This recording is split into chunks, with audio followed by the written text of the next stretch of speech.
Greetings, everybody. Here we are. The process is reaching its final phase, the home stretch. I am, of course, exceedingly honored and feel immensely privileged to be here with you, but also to be with my good friend Alioune Sall. I want to remind everybody that this session will be held in French. So those of you who require translation, interpretation, you will need your headphones, okay? Aha, I see everybody grabbing their headphones. That's a good sign. So this is a francophone session, although I will pose the questions, and in the interests of time, I will pose the questions in English, and then Dr. Alioune will respond in French. We're not going to do introductions. I think we're probably familiar to most of you, and of course these days easily accessible on the internet. So to kick things off, I just want to start with asking Alioune a little bit about the past. A bit of background about what he thought was at stake when he started his practice. Why was it important? Because I think all of us had relatively strange paths into futures, and our thinking about futures wasn't, something that was announced as a career path. You have a PhD in sociology, mine is in economics. We didn't quite expect to be working on the future. And furthermore, when both of us started, we were really at a time when the Cold War was still hot.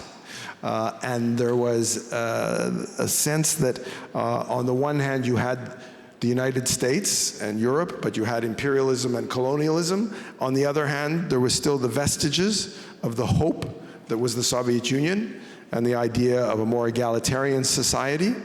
And so the conditions in which we started our work about the future in the context of the Cold War and the competition of those different systems was quite different than today. And I think it was, to just be a little bit humorous about it, and it's something that always strikes me as sort of funny, Che Guevara was not a T-shirt. So today we see it that way. But just to give us a little bit of the sense of how you started your career. Thank you very much, Riel.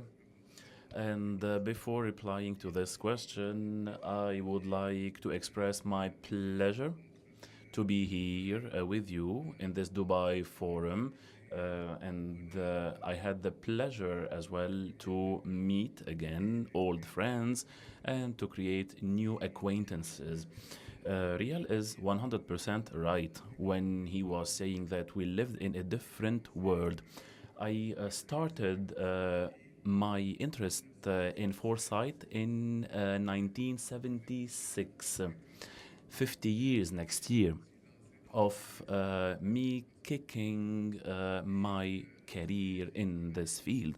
And when I worked on these questions and issues, I was at an institute that was a UN institute under the supervision of Professor Samir Amin, an economist from Egypt, Franco-Egyptian, and he was very renowned for his work on the deconnection and all the problems of alternative development.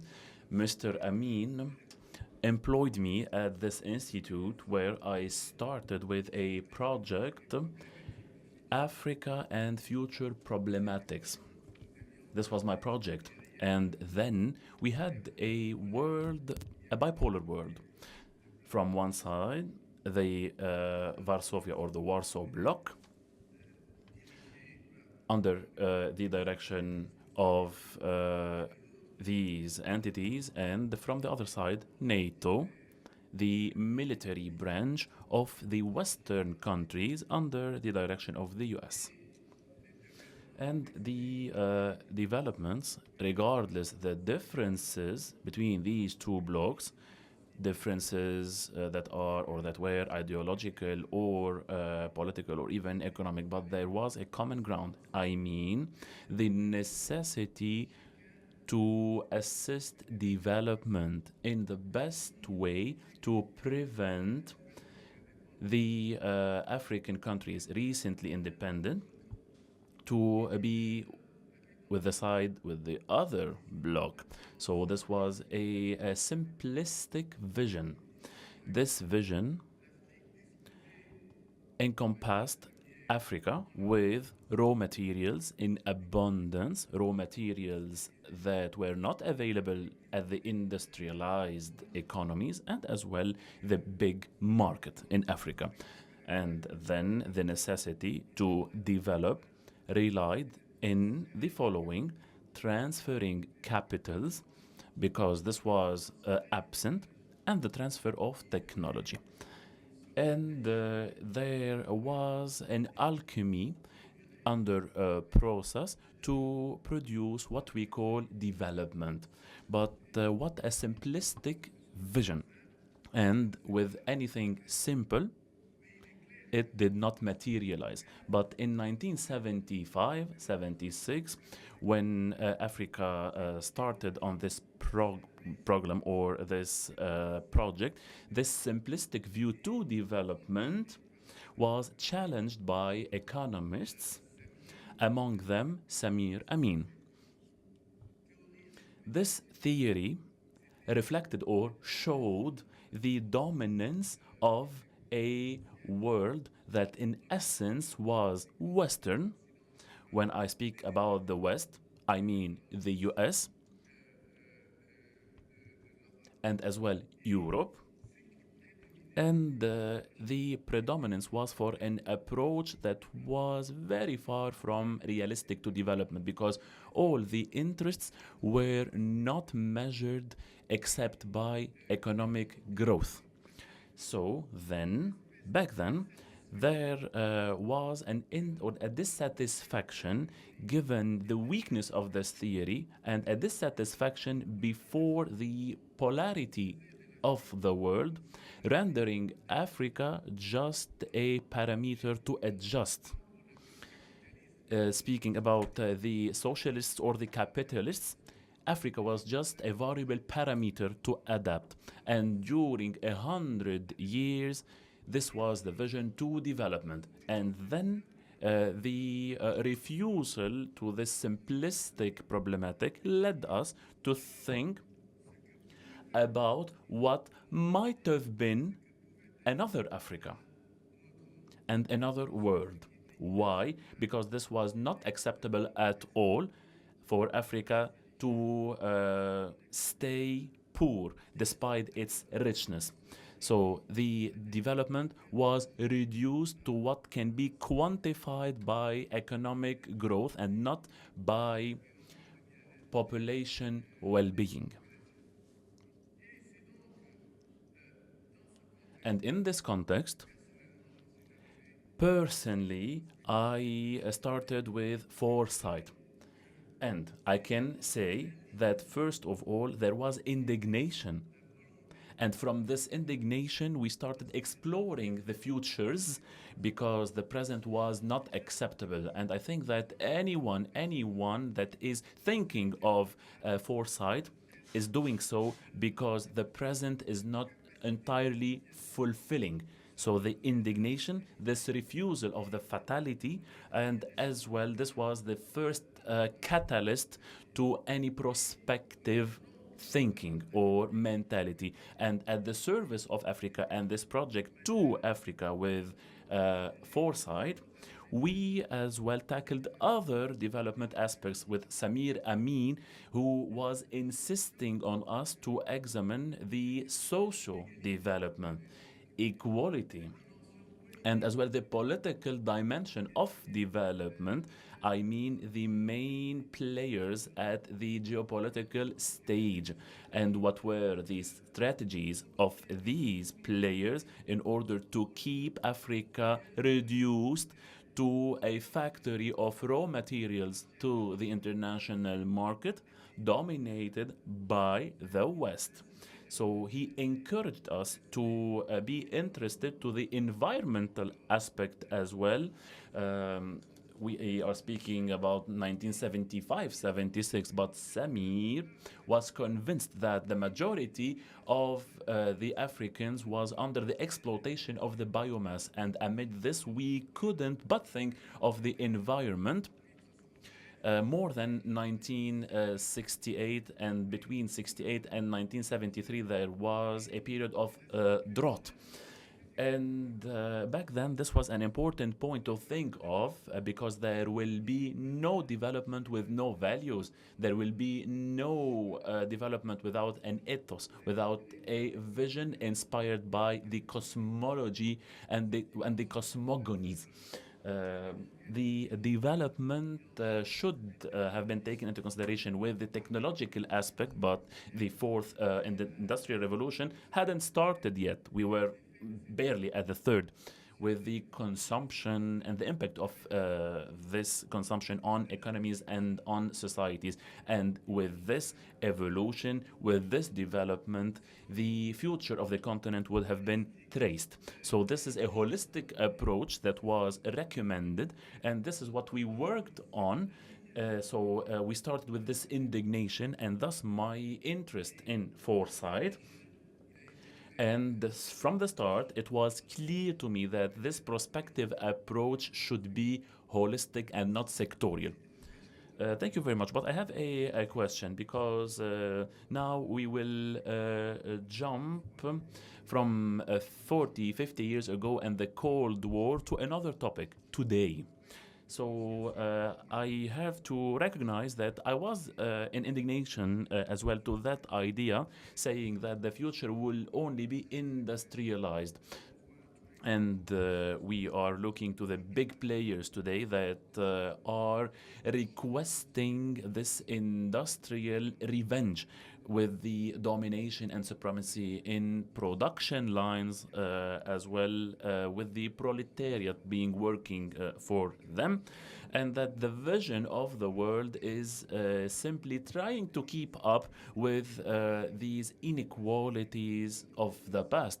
And today we are witnessing a situation where we are seeing an inhibition to these systems, like, for example, the oligarchs saying that there is no other alternative.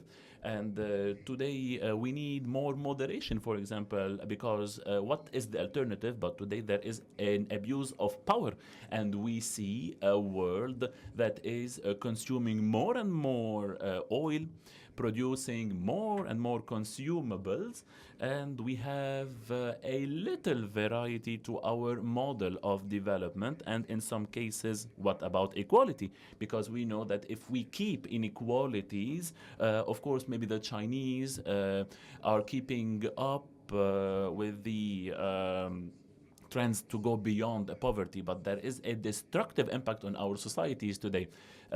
Personally, I have been working in this field for 40 years, but we are stuck in these models that were starting to be criticized 50 years ago.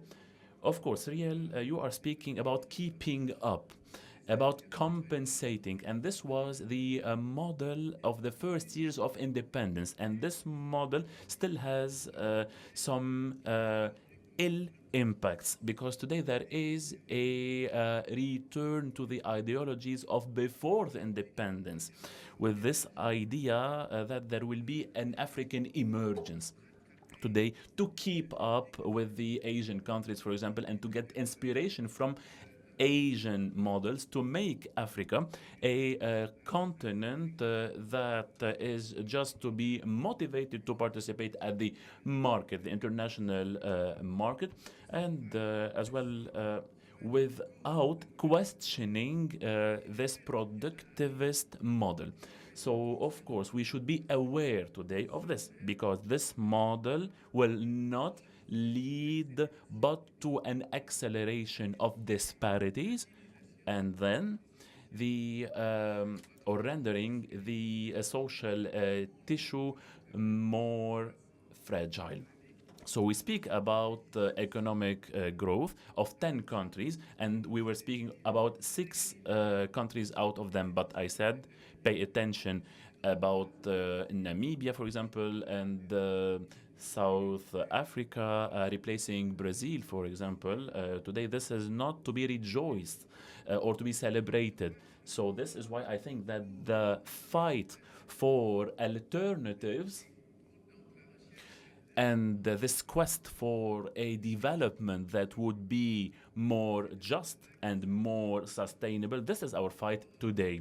And luckily, the concept of development changed thanks to the works of big names in the field, saying that the development first is a freedom, more freedom given to communities and to individuals to be able to choose how they manage their lives.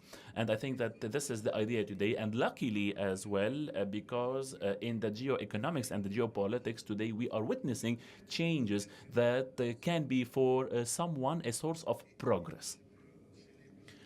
Commenting on this point and for the sake of time, today we are all here to conceive the future, to think the future today. And I think that it is really disappointing, but as well positively shocking, because 10 years ago we were speaking about the return to a colonialistic model in order to continue with the ideas today with this solutionism of problems without questioning these problems that we are to be resolved.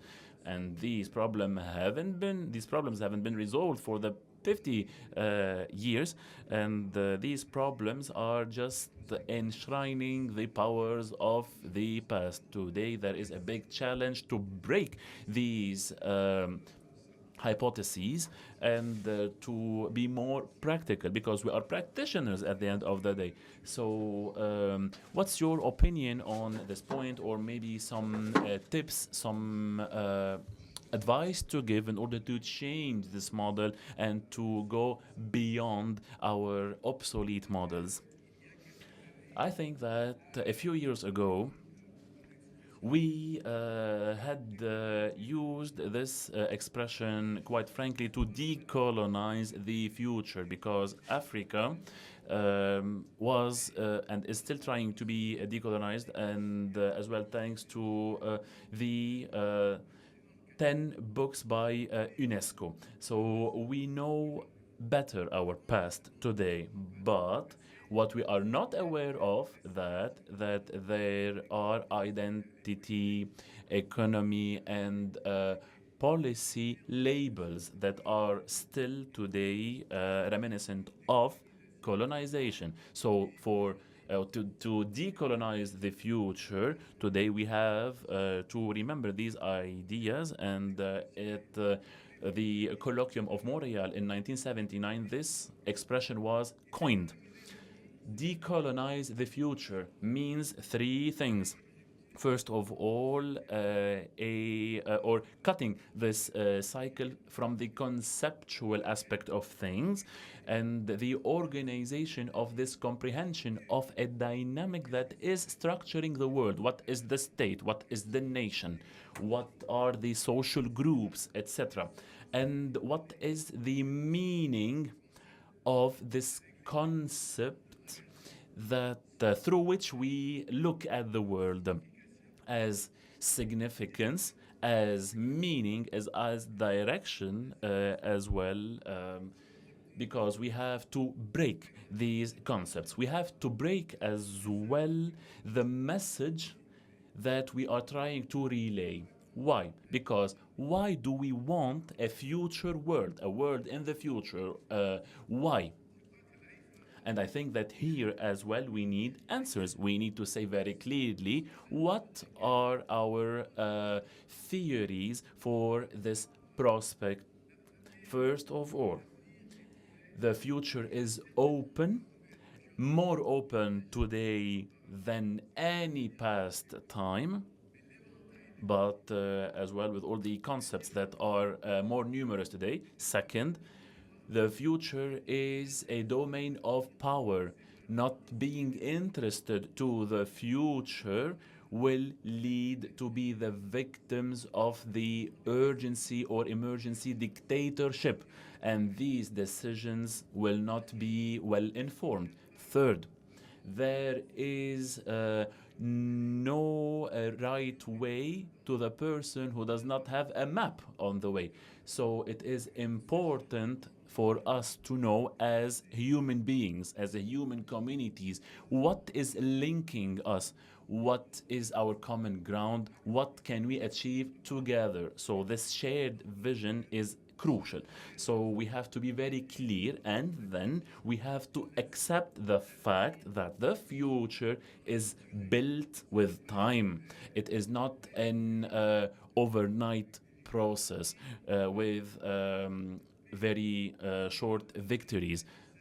We cannot just dictate some concepts and impose them.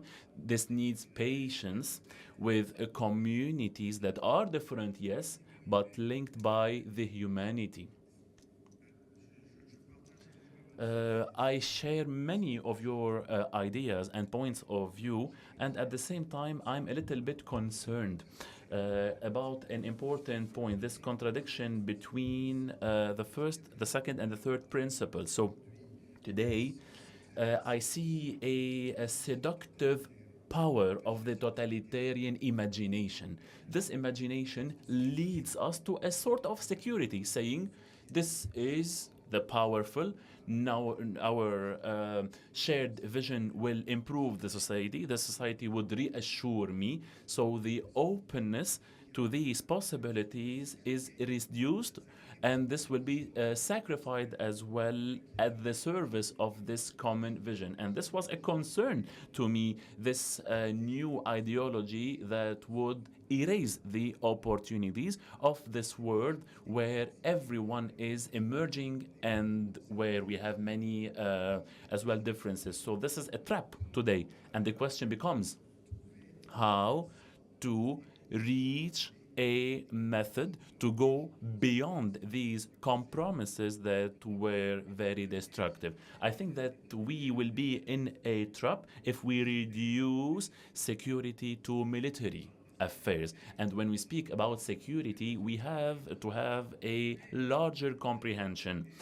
Peace does not mean no wars. Peace means a participation to the construction of a world where there are human beings that constitute the center of everything. These human beings are in rapport, in relationship among them, but as well with relationship to the nature.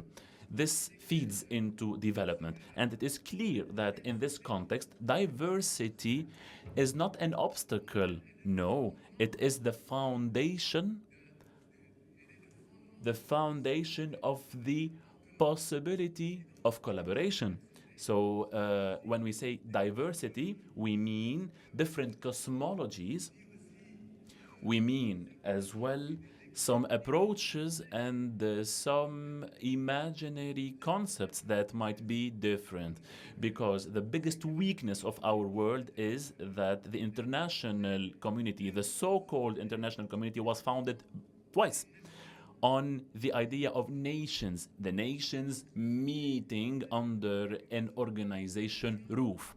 The nations are similar, and all the nations are seeking power.